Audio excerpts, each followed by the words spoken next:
வணக்கம். வணக்கம். எப்படி இருக்கீங்க? அமேசிங்காக இருக்கேன். ஸோ பிக் பாஸ் வீட்டை விட்டு வெளில வந்த பிறகு உங்களுக்கு இப்போ எப்படி இருக்கு? ஆக்சுவலாக சொல்லணும்னா பயங்கர ஹாப்பியாக தான் இருக்குது. ஏன்னா பிக் பாஸ் வீட்டுக்கு போகிறதுக்கு முன்னாடி இருந்த தினேஷ் ப்ளஸ் வந்ததுக்கப்புறம் இவங்க எல்லாரும் காட்டுற ஒரு ஜென்யூனான லவ் இருக்குது இல்லையா, அது வந்து ரொம்ப மெய்சிலிருக்க வைக்குது நம்மளை. ஏன்னு கேட்டிங்கன்னா நிறைய விமர்சனங்கள் நான் ஆக்சுவலாக வந்து அந்த ஃபைனல் ஸ்டேஜில் வந்து எவிக்ட் ஆகி வந்தோடனே கமல் சார்கிட்ட சொன்னது தான். ஏன்னா போகிறதுக்கு முன்னாடி ஏகப்பட்ட விமர்சனங்கள், தினேஷ்னா யார் என்னங்கிறதெல்லாம் தாண்டி ஒன்று போனேன். வெளியில் வரும்போது ஒரு நல்ல ஒரு இமேஜோடு வந்தது. ப்ளஸ் அந்த எல்லாருமே வந்து is a good human being, genuine heart அப்படி இப்படின்னு நிறைய சொல்லும்போது அவங்க ஆத்மார்த்தமாக சொல்கிறத கேட்கும்போது ரொம்ப சந்தோஷமாக இருக்குது. அண்டு என்னை வந்து தினேஷாக நீங்கள் ஏற்றுக்கிட்டதுக்கு வந்து ஒரு பெரிய தேங்க்ஸ்.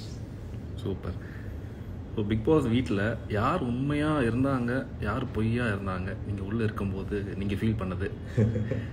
ரொம்ப கஷ்டமான கேள்வியாச்சு. ஏன்னா எல்லாருக்குமே தெரியும் பிக் பாஸ் ஷோ அப்படின்னா அதில் கேம் ஸ்ட்ராட்டஜி, அது ஒரு எலிமினேஷன் கேம் தான். ஒருத்தர் வெளியில் அனுப்பணும் அப்படிங்கும்போது நிறைய பேர் வந்து அதில் அவங்கள ப்ரொஜெக்ட் பண்ணிக்கிறதுக்காக என்னென்னலாம் பண்ணாங்க அப்படிங்கிறது தெரில. ரொம்ப ஃபேக் அப்படின்னு சொல்ல வரும்போது அவங்க எல்லாருமே வந்து இருக்கிற எல்லா கண்டஸ்டண்ட்டுக்குமே வந்து ஒரு குட் சைடு பேட் சைடு எல்லாமே இருக்குது. அதில் அவங்களோட குட் சைடு வந்து கேமுக்கு யூஸ் ஆனால் அதை யூட்டிலைஸ் பண்ணிக்கிட்டாங்க. சம் பீப்புள் வந்து அவங்களுக்கான பேட் சைடு வந்து அந்த பர்டிகுலர் வீக்கில் அந்த ஸ்ட்ராட்டஜிக்கு தேவைப்பட்டதுன்னா யூஸ் பண்ணிக்கிட்டாங்க. ஸோ ஃபேக் அப்படின்னு சொல்ல முடியாது. ஏன்னா அவங்களுக்குள்ளே இருந்த நாலேஜை தானே எல்லாருமே யூஸ் பண்ணியிருக்காங்க. ஸோ அங்கே இருந்த எல்லாருமே ரொம்ப ஃபேக் அப்படின்னு சொல்ல முடியாது. They pretend themselves that they are not that type அப்படிங்கிற மாதிரி சில ஸ்ட்ராட்டஜிஸ் அப்ளை பண்ணி ஒரு கேம் ஆடினாங்க அப்படின்னு தான் சொல்லணும். கொஞ்சம் ஜென்யூனாக இருந்தது அப்படின்னா, கொஞ்சம் சுயநலமாக சொல்லணும்னா, நான் ஆக்சுவலாக கொஞ்சம் ஓரளவு true to the game plus true to myself இருந்த மாதிரி எனக்கு தோணுச்சு. And apart from that Archana, Mani and இன்னும் நிறைய விஷ்ணு, இன்னும் நிறைய பேர் இருக்காங்க அந்த மாதிரி. அண்டு முக்கியமாக சொல்லணும் பிரதீப். ஆக்சுவலாக பிரதீப் வந்து பயங்கர ஜென்யூனான ஒரு கேரக்டர் தான். அவர்கிட்ட வந்து நிறையா அந்த டக்குன்னு பேசுகிறதா இருக்கட்டும், இதெல்லாம் இருக்கட்டும். But he was literally genuine அந்த இதில். ஏன்னா கோவத்தையும் ஸ்ட்ரைட்டாக அடித்தார், ப்ளஸ் அவருக்கு தோணுனதையும் ஓப்பனாக பேசினார். ஃபில்ட்ரு பண்ணல, ஒரு ஷோவில் இருக்கும் அப்படிங்கிறதெல்லாம் ஃபில்ட்ரு பண்ணல. He was more genuine. But இருந்திருந்தால் கேம் கொஞ்சம் நல்லா எனக்கும் ரொம்ப இன்ட்ரெஸ்டிங்காக இருந்திருக்கும் அப்படின்னு தோணுச்சு. So these are the peoples. So கமெண்ட்டில் ஒருத்தவங்க கேட்டிருக்காங்க, ஹாய் ப்ரோ, நீங்கள் ஜெயிக்கணும்னு நான் ரொம்ப ஆசைப்பட்டேன், பட் நீங்கள் ரொம்ப ஹார்ட் ஒர்க் பண்ணியிருக்கீங்க, பட் மிஸ்டு. என்னன்னா ஒரு கேமுக்குள்ளே போனால் எல்லாருமே வந்து அந்த ஒரு கேமை வின் பண்ணணும்னு தான் எல்லாருமே வந்து அந்த ஃபோக்கஸில் தான் விளாடுவாங்க. ஸோ இங்கே வந்து நம்ம ஏற்கனவே இந்த ஆப்போனன்ட்ஸ் கூட நம்ம விளாண்டதெல்லாம் கிடையாது, அதாவது கண்டஸ்டன்ஸ். ஸோ இருக்கிற ஒவ்வொரு கண்டஸ்டண்ட்டுமே நம்மளோட ஆப்போனன்ட் மாதிரி தான் இது ஒரு கேமில். ஸோ அவங்க கிட்டக்க நம்ம ஆல்ரெடி பழக்கம்லாம் கிடையாது இங்கே. ஏன்னா ஆக்சுவலாக உள்ளே போனதில் எனக்கு தெரிஞ்சு விஷ்ணு வந்து நான் கொஞ்சம் பழகியிருக்கேன். அண்டு விசித்ரா மேம் ஒரு ஷூட்டிங்கில் பழகியிருக்கோம், அவ்வளோதான். மற்றபடி ரவீனா என் கூட ஒரு சீரியல் பண்ணியிருந்தாங்க. இந்த மாதிரி ரேர் பிக்கப்ஸ் தான் வந்து கொஞ்சம் ஏற்கனவே பார்த்து 1 or 2 சென்டென்ஸ் பேசி பழகினாங்க. அதர் தென் தட் எல்லாருமே நியூ தானே. ஸோ அவங்களோட இதெல்லாம் நமக்கு தெரியாது. அதில் ஒரு டஃப் கொடுத்து ஜென்யூனாக விளாண்டதில் ஒரு ஹாப்பி தான். கொஞ்சம் மிஸ் ஆயிடுச்சு, இல்லைன்னு சொல்லலை. ஏன்னா யானைக்கும் அரிசருக்குங்கிற மாதிரி எல்லாருக்கும் ஒரு சின்ன ஒரு வீக் பாயிண்ட்ஸ் இருக்கும்ல. ஸோ அதை ஆப்போனன்ட் கரெக்டாக கேட்சப் பண்ணி ஒன்று பண்ணும்போது டெஃபினெட்லி நம்ம ஒரு டவுன் போயிட்டு தான் வரணும். ஸோ அதில் எங்கேயோ ஒரு இடத்துல மிஸ் ஆயிடுச்சுன்ற தோணும். பிபி ஹவுஸை விட்டு வெளில வந்த பிறகு நீங்கள் அங்கேருந்து ஒரு விஷயம் கற்றுக்கிட்டதுன்னா அது என்னவா இருக்கும்? கற்றுக்கிட்ட விஷயம் என்னன்னா, இப்போ நம்ம பாயிண்ட்ஸ் வந்து ப்ரெசென்ட் பண்ணுறோம்ல, நம்ம மனநிலையில் தோன்றது, அதாவது டு பி ஃப்ராங்க் வந்து என்னென்னா மனசில் பட்டதை பேசுகிறோம் அப்படிங்கிறது வந்து என்னோட பெரிய ஒரு குணமாக இருந்தது. அது நிறைய இடத்துல ப்ளஸ் மைனஸாகவும் இருந்துச்சு. ஸோ இப்போ என்னென்னா இடம் பொருள் ஏவல் அப்படிங்கிறத இன்னும் கொஞ்சம் பெட்டராக ஃபோக்கஸ் பண்ணணும் நான் அப்படிங்கிற ஒரு விஷயத்தை வந்து கற்றுக்கிட்டேன். ஏன்னா வந்து ஸ்ட்ரைட் ஃபார்வர்ட் அப்படின்னு ஒன்று சொல்கிறது வந்து எல்லா இடத்துலையும் அது கரெக்டாக யூஸ் ஆகுமா அப்படின்னு தெரியல. ஏன்னா இது வரைக்கும் எனக்கு வந்து அது being a character of myself நான் அதை நிறைய இடத்துல வந்து விட்டு கொடுத்ததில்லை. மேபி இதுக்கப்புறம் ப்ரொஃபஷனல் கெரியராக இருக்கட்டும், ஏன்னா பிபி வந்து ஒரு பெரிய சேஞ்ச் கொடுத்துருக்கு. ஒரு செகண்ட் இன்னிங்ஸ்னு வச்சுக்கலாமே, ஒரு இந்த கெரியர் லைஃபாக இருக்கட்டும், ஒரு எனிதிங். ஸோ இனி போகிற இடத்துல வந்து பீயிங் வெரி ஸ்ட்ரைட் ஃபார்வர்ட் அப்படிங்கிறத கொஞ்சம் தளர்த்திட்டு ஜென்யூனாக இருக்கணும், ஹானஸ்டாக இருக்கணும். அன்னெசரியான ஒரு விஷயங்களில் போய் நம்ம இன்வால்வ் ஆகிறத கொஞ்சம் அவாய்ட் பண்ணிக்கணும். இந்த ஒரு விஷயம் வந்து பிபி ஹவுஸ்லேருந்து வெளில வந்ததுக்கப்புறம் ஃபாலோ பண்ணணும் அப்படின்னு சொல்லி கற்றுக்கிட்டேன். சிறப்பு. உங்களுக்கு பிடிச்ச கண்டஸ்டன்ட்? எனக்கு பிடிச்ச கண்டஸ்டன்ட் ஆக்சுவலாக உண்மையாக சொல்லணும்னா பிரதீப். ஏன்னா நான் வந்து ஃபஸ்ட்டு வைல்ட் கார்டை உள்ளே போகிறதுக்கு முன்னாடி ஒரு 28 days அவரோட கேமும் பார்த்தேன், எல்லார் கேமுமே பார்த்தேன். அண்டு நான் உள்ளே போகிறப்பே வந்து நான் ஆக்சுவலாக வந்து பிரதீப் வந்து ஒரு இன்டெலெக்சுவலாக ஒரு கேம் விளையாடும்போது நம்ம போய் ஒரு விஷயம் பண்ணும்போது அந்த காம்பினேஷனில் வந்து ஒரு கேம் வந்து ரொம்ப எக்ஸ்பெக்ட் பண்ணேன். ஆக்சுவலாக ஃபர்ஸ்ட் வீக் நான் உள்ளே போன உடனே வந்து ஆக்சுவலாக டு பி ஃப்ராங்க், நான் உள்ளே போனோடனே நான் அப்ளை பண்ண ஸ்ட்ராட்டஜி என்னன்னு கேட்டிங்கன்னா, பிரதீப் ஒரு நல்ல ஃபாலோவர்ஸ் இருக்குது, பட் உள்ளவங்களுக்கு அது வந்து தெரியாது. ஏன்னா ஒரு ஹீஸ் ஆன் மேன் அவுட்டாக வந்து ஒரு பயங்கரமான ஒரு கேம் ஒன்று பண்ணிட்டு இருந்தார். ஸோ பெரிய ரெஸ்பான்ஸ் இருந்தது. உள்ளவங்க எல்லாருமே வாரம் அவரை நாமினேட் பண்ணிகிட்டே இருந்தாங்க. And they were underestimating his potential அப்படிங்கிற மாதிரி தோணுச்சு. ஸோ அதை வந்து அதர் கண்டஸ்டன்ட்டுக்கு கம்யூனிகேட் பண்ணணும். அண்ட் அதே மாதிரி பிரதீப்புக்கு ஈக்குவலாக அங்கே இருக்கிற சில பேர், விசித்ரா மேமாக இருக்கட்டும், மாயா, இவங்க எல்லாருமே வந்து பார்த்திங்கன்னா ஒரு மைண்ட் கேம்ஸில் வந்து பயங்கர எக்ஸலண்ட்டாக விளாண்டுட்டு இருந்தாங்க. ஸோ அந்த டயத்தில் வந்து அது either in a good way or bad way, but they played their game very எக்ஸலண்ட்டாக ஒரு ஸ்ட்ராட்டஜியோட விளாண்டுட்டு இருந்தாங்க. ஸோ இது அவங்க பிரதீப்புக்கும் ஒரு கம்யூனிகேஷன். அதாவது எப்படின்னா ஸ்ட்ரைட்டாகவே கம்யூனிகேட் பண்ணாமல் ரெண்டு பேரையுமே நாமினேட் பண்ணலை, மாயாவையும் நாமினேட் பண்ணலை, பிரதீப்பையும் நாமினேட் பண்ணல. And they were shock to know the nomination result. Small ஹவுஸ்லேருந்து நாங்கள் நாமினேட் பண்ணும்போது அப்படி பிரதீப் அங்கேருந்து ஸ்மால் ஹவுஸை திரும்பி பார்த்துட்டு ஒரு தம்ஸ் அப் பண்ணார். மாயா இருந்துட்டு வேற லெவல் கேம் அப்படின்னு மாதிரி ஒன்று சொன்னாங்க. ஸோ ஐ திங்க் ரெண்டு பேரும் ரொம்ப பொட்டன்ஷியலாக கேட்சப் பண்ணியிருந்தாங்கன்னா நல்லா இருந்திருக்கும். பட் அன்ஃபார்ச்சுனேட்லி வேறு சில காரணங்களால் சில விஷயங்கள் நடந்தது. இருந்திருந்தால் ஐ ஃபெல்ட் வெரி ஹாப்பி. ஏன்னா வந்து நல்ல பிளேயர்ஸோட ஆடணும், ஒரு அவங்க ஒன்று வைக்க நம்ம அதை அந்த நாட்டை அவுக்க, அப்புறம் நம்ம ஏதாவது ஒன்று ஒரு ஸ்ட்ராட்டஜிக்கலாக ஒன்று பண்ணால் அதை அவங்க கிளவராக அவுக்க, இப்படி போகும்போது பயங்கர சுவாரஸ்யமாக இருந்திருக்கும்.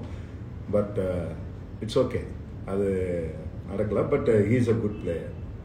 சூப்பர். பிக் பாஸ் வீட்டை விட்டு நீங்கள் வெளில வந்த பிறகு நீங்கள் மிஸ் பண்ணுற ஒரு விஷயம் பிக் பாஸ் வீட்டில்? லக்ஸுரி தான், வேற ஒன்றும் இல்லை. ஏன்னா நம்ம பிக் பாஸ் ஹவுஸ் வந்து பார்த்தீங்கன்னா நமக்கு அங்கே எல்லாமே வந்து கேம், மற்ற இது, அப்புறம் வந்து ப்ரொவிஷன், டாஸ்க், இதெல்லாம் வந்து கொஞ்சம் சில இதெல்லாம் கட் ஆகும் அப்படின்னு சொல்லுவாங்க. பட் உண்மைக்கே சொல்ல போனால் மற்றவங்களுக்கு எப்படின்னு தெரில, எனக்கு நான் இருந்த வீடு, அப்புறம் நம்ம இருந்த விஷயங்கள் இதெல்லாம் பார்க்கும்போது வந்து பயங்கர லக்ஸுரியாக இருக்கும் அந்த வீடு. ஏன்னா 24/7 ஏசி இருக்கும்.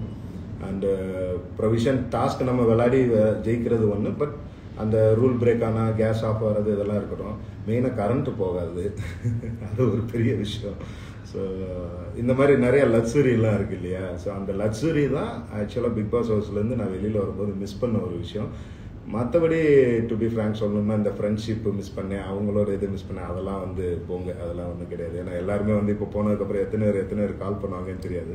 பட் சும்மா ஒரு ஃபன்னாக இருந்தது. நான் ஏற்கனவே ஒரு கமல் சார் எபிசோடில் கூட சொல்லியிருந்தேன், சார் ஒரு மாதிரி வந்து ஒரு 2.5 years லோன்லியாக இருந்தேன். இப்போ வந்து ஒரு 14 பேர் ஒரு எல்லாரும் ஒன்றா இருக்கிறது வந்து எனக்கு ஒரு ஹாப்பியான ஒரு மொமெண்ட்டாக தான் இருக்குது. அவங்களுக்குள்ள நம்ம game what ever it is, but அவங்களுக்குள்ளே சேர்ந்து விளையாடுறது வந்து எனக்கு ஹாப்பியாக தான் இருக்குது. ஒரு நிறைய க்ரௌடோட மிங்கிளாகி இருக்கேன் அப்படிங்கும்போது அது எனக்கு ரொம்ப ஹாப்பியாக இருக்குதுன்னு சொல்லுங்கள். ஸோ இந்த 2 விஷயம் தான். சூப்பர். உங்களோட ஃபேவரட் மூமெண்ட் பிக் பாஸ் வீட்டில்? ஃபேவரட் மூமெண்ட்னா ஆக்சுவலாக 2 மொமெண்ட் இருக்குது எனக்கு. ஒன்று வந்து கேப்டன்சி டாஸ்க் வின் பண்ணப்போ ஒரு மொமெண்டமாக இருந்தது. ஆக்சுவலாக ஃபஸ்ட்டு வீக் கேப்டன்சியில் வந்து செலக்ட் ஆகி வந்துட்டு செகண்ட் வீக் கேப்டன்சிக்கு வந்து எல்லாருமே என்னை சொன்னாங்க பயங்கர பொறுப்பாக பார்த்துக்கிறாரு, ஹீ இஸ் அ குட் கை அப்படி இப்படின்னு சொல்லிட்டு செகண்ட் வீக்குக்கும் வந்து கேப்டன்சி இதுக்கு வந்து என்னை வந்து ரெஃபர் பண்ணிவிட்டு பட் அந்த கேப்டன்சிக்கு என்னை ரெஃபர் பண்ணதுக்கு ஒரு நாளைக்கு முன்னாடி ஒரு இன்சிடென்ட் நடந்தது. But they did mind about it. இமீடியட்டாக என்னை ரெஃபர் பண்ணதுக்கப்புறம் அந்த டைஸ் டாஸ்க் வந்து விளாண்டோம். விளாண்டப்ப அது ஒன்று ஜெயிச்சு திரும்ப செகண்ட் டைம் கேப்டன்சி வந்தப்போ ஒரு மொமெண்டமாக இருந்தது. ஆனால் அந்த மொமெண்டம் வந்து ஒரு 2 நாளைக்கு மேலே ஃபீல் பண்ண விடலை. அதுக்கப்புறம் ஸ்ட்ரைட்டாக வந்து நாமினேஷனில் குத்தி அடுத்த ஒன்று பண்ணாங்க. பட் அந்த மொமெண்டம் வந்து ரொம்ப ஹாப்பியாக இருந்தது. செகண்ட் வந்து என்னென்னு கேட்டிங்கன்னா, இந்த த்ராஷ் பின்னில் வந்து நாமினேட் பண்ணுவாங்க ஓப்பன் நாமினேஷனில். அப்போ வந்து பார்த்தீங்கன்னா ரொம்ப ஷாக்கிங்காக நிறைய பேர் நாமினேட் பண்ணாங்க. ஈவன் அர்ச்சனா கூட நேராக வந்து ப்ரோ அப்படின்னு சொல்லிட்டு துணியில் வாங்கிட்டு போனாங்க. என்னம்மா இப்போ என்ன நம்ம டீம் இல்லைன்னா அவங்க நம்பணுமா அப்படின்னு சொல்லிட்டுலாம் ஒரு இது இருந்தது. அண்டு அந்த டைமில் பார்த்தீங்கன்னா ஒரு 7 பேர் ஐ திங்க், ஆமாம், ஒரு 7 பேருக்கு மேலே வந்து நாமினேட் பண்ணாங்க என்னைய. நான் யோசித்தேன் அவங்க சொன்ன காரணங்கள், நாமினேஷனுக்கு சொன்ன காரணங்கள்லாம் வந்து என்னை நாமினேட் பண்ணணுங்கிறதுக்காக பண்ண மாதிரி இருந்தது. ஃபார் எக்ஸாம்பிள் மாயா வந்து இவர் கேமே ஆடலை, இவர் ஒன்றுமே பண்ணல அப்படின்னாங்க. விசித்ரா மேம் வந்துட்டு ஒரு படி மேலே போய் விஷ்ணுவோட கேப்டன்சி நல்லா இல்லை, அதனால் இவங்களை நாமினேட் பண்ணுறேன்னாங்க. அது மாதிரி ஒவ்வொருத்தங்க ஒரு காரணம் சொன்ன. விஜய் ஒன்று சொன்னார். இது மாதிரி இதெல்லாம் கேட்டுட்டு லாஸ்ட்டாக அப்போ யோசித்தேன், சரி ஓகே இவங்க எல்லாரும் நம்மளை இப்படி நினைக்கிறாங்கும்போது நம்ம பொட்டன்ஷியலாக ஒன்று பண்ணுங்கும்போது அப்போ தான் அந்த டான்ஸ் மாரத்தான் படையப்பா இந்த இதெல்லாம் வந்தது. ஸோ அதை ஃபுல் ஃப்ளெட்ஜாக இறங்கி ஒரு மாதிரி டெடிக்கேட்டடாக பண்ணோன்னே அந்த எந்த வீக் நாமினேட் பண்ணாங்களோ அந்த வீக் எண்ட்லேயே எல்லாருமே பெஸ்ட்டு பெர்ஃபார்மர், நல்லா பண்ணார், இஸ் சூப்பர் அப்படின்னு சொல்லிட்டு நம்மளை அந்த ஒரு டிக்கெட்டு ஃபினாலிக்கு ஒரு பாயிண்ட் கொடுத்தாங்க. அது வந்து இந்த ரெண்டுமே வந்து பெஸ்ட் மூமெண்ட்டாக எனக்கு ஃபீல் ஆச்சு. சூப்பர். எபிசோட்ஸ்லாம் பார்த்தீங்களா? சத்தியமாக சொல்கிறேன், நான் எபிசோடு பார்க்கவே இல்லை. ஏன்னா உள்ள நம்ம என்ன பார்த்தோம் ஹவுஸில் அதுதான். அண்டு வெளியில் வந்ததுக்கப்புறம் இந்த இன்ஸ்டாவில் சில இதெல்லாம் ஷேர் பண்ணுவாங்க சோஷியல் மீடியாவில். அப்புறம் சில இதெல்லாம் நமக்கு அண்ணா இதை பாருங்கள் அதை பாருங்கம்பாங்க. அப்புறம் பாருங்கள் உங்களை பற்றி இப்படி திட்டிருக்காங்க, இது இந்த கமெண்ட்டை பாருங்கள் அந்த கமெண்ட்டை பாருங்கள் அப்படின்னு சொன்னாங்க. ஸோ அதெல்லாம் பார்த்துட்டு just like that okay it all happens இல்லை. அதாவது good side bad side reviews எல்லா இடத்துலையும் தான் இருக்கும். அண்டு நம்ம விளாண்டது நமக்கு தெரியும். அண்டு அதான் த கேம் இஸ் ஓவர் அப்படிங்கும்போது வந்து நம்ம அதை பார்த்துட்டு ஓகே ஃபைன் இதுவா ரைட் அப்படின்னு அதுதான் பார்த்தேன். எபிசோட்ஸை நான் இன்னும் பார்க்கல. சூப்பர். ஸோ இங்கே பிக் பாஸ்க்கு வந்த நோக்கம் நிறைவேறிச்சா அப்படின்னு கேட்டிருக்காங்க. நிறைவேறல. என்னன்னா ஆக்சுவலாக எல்லாருக்குமே தெரியும், நான் ஷோக்கு போகிறதுக்கு முன்னாடியுமே வந்து எனக்கு ஒருத்தங்க இன்டர்வியூ எடுத்திருந்தாங்க. அவங்ககிட்டையும் சொல்லியிருந்தேன் போனால் எதுக்காக போகலாம் அப்படின்னு சொல்லிட்டு. ஸோ அதுக்கு ஃபுல் ஃப்ளெட்ஜாக ட்ரை பண்ணோம். இந்த சீசன் ஒரு மொமெண்டமாக இருக்கும் அப்படின்னு சொல்லிட்டு உள்ளே வந்தோம், ட்ரை பண்ணோம். வெளியில் வந்ததுக்கப்புறம் அதில் ஏதோ ஒரு சின்ன ஒரு பாசிட்டிவாக ஏதோ ஒரு டெவலப்மெண்ட் இருக்கும் பார்த்தேன். பட் இன்ஸ்டெட் ஆஃப் டெவலப்மெண்ட் வந்து அங்கே என்ன சொல்கிறது, பஸ் அங்கேயே தான் நிற்கிது. அங்கேருந்து மூவ் ஆகல, பிரேக் டவுன் ஆன மாதிரி அப்படியே தான் நின்னது. மேபி இன்ஃபேக்ட் கொஞ்சம் ரிவர்ஸில் கூட போகிற மாதிரி தோணுச்சு. ஸோ வந்த நோக்கம் நிறைவேறலை. பட் எப்போவுமே வந்து சொல்லுவாங்கள்ல, ஒன்று போனால் ஒன்று நல்லது நடக்கும் அப்படின்னு சொல்லிட்டு, அது மாதிரி வந்து இதில் இந்த நான் போன நோக்கத்துக்கான ஒரு டிஸப்பாயின்மெண்ட் எனக்கு ஹெவியாக இருந்தாலும் அதை தாண்டி வந்து ஒரு வேறு லெவல் ஆஃப் அன்பு வந்து எல்லாருக்கிட்ட இருந்து நான் பார்க்குறேன். அதாவது நான் சும்மா நார்மலாக ஒரு கடைக்கு போனாலுமே இல்லை வெளியில் எங்கேயாவது வீட்டு வாசலில் வந்து அந்த கார் ஏறதுக்கு முன்னாடி நின்னா கூட அங்கே வந்து வண்டியை திருப்பிட்டு வந்து அண்ணா சூப்பர்ண்ணே ஜெம்முண்ணே நீங்கள் பயங்கரமாக விளாண்டிங்க அப்படின்னு சொல்லி 2-3 பேர் வந்து அப்ரிஷியேட் பண்ணாங்க. இதெல்லாம் பார்க்கும்போது ஓகே நம்ம எங்கேயோ ஒரு இடத்துல உண்மையான சில அன்பு வந்து நம்ம சம்பாதிச்சிருக்கோம் அப்படிங்கும்போது அது ஓகே. இந்த நோக்கம் நிறைவேறிச்சேன்னு தெரியல. பட்டு நான் எதிர்பாராத சில நோக்கங்கள் வந்து நிறைவேறுனது, அதில் ரொம்ப ஹாப்பியாக இருக்கேன். சூப்பர். ஸோ நீங்கள் உள்ள என்ட்ரி ஆன உடனே பயங்கர ஃபயராக விளையாடிட்டு இருந்தீங்க. நடுவில் எந்த இடத்துல டவுன் ஆனீங்க? கேமில் டவுன் ஆனதா? கேமில் டவுன் ஆனது வந்து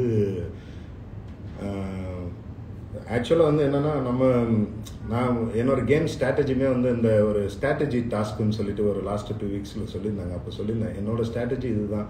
அதாவது டே 1ல் நம்ம எப்படி போகிறோமோ அதே மாதிரி வந்து ஸ்டாண்டு வந்து கரெக்டாக மெயின்டைன் பண்ணணும். ப்ளஸ் வந்து எங்கேயுமே நமக்கு மனசாட்சிப்படி கரெக்டாக ஒரு விஷயம் இருந்ததுன்னா அதை ஃபாலோ பண்ணணும்னு சொல்லிட்டு கேப்டன்சி டாஸ்க்கு இதெல்லாம் ஃபஸ்ட்டு 4 வீக்ஸ் நல்லா பொட்டென்ஷியலாக பண்ணேன்னு நினைக்கிறேன். அந்த செகண்ட் வீக் கேப்டன்சியில் வந்து நான் சில பேருக்கு டார்கெட் ஆகிட்டேன். ஏன்னா அவங்க வந்து ஏதோ ஒரு கேம் ஒன்று ட்ரை பண்ணாங்க.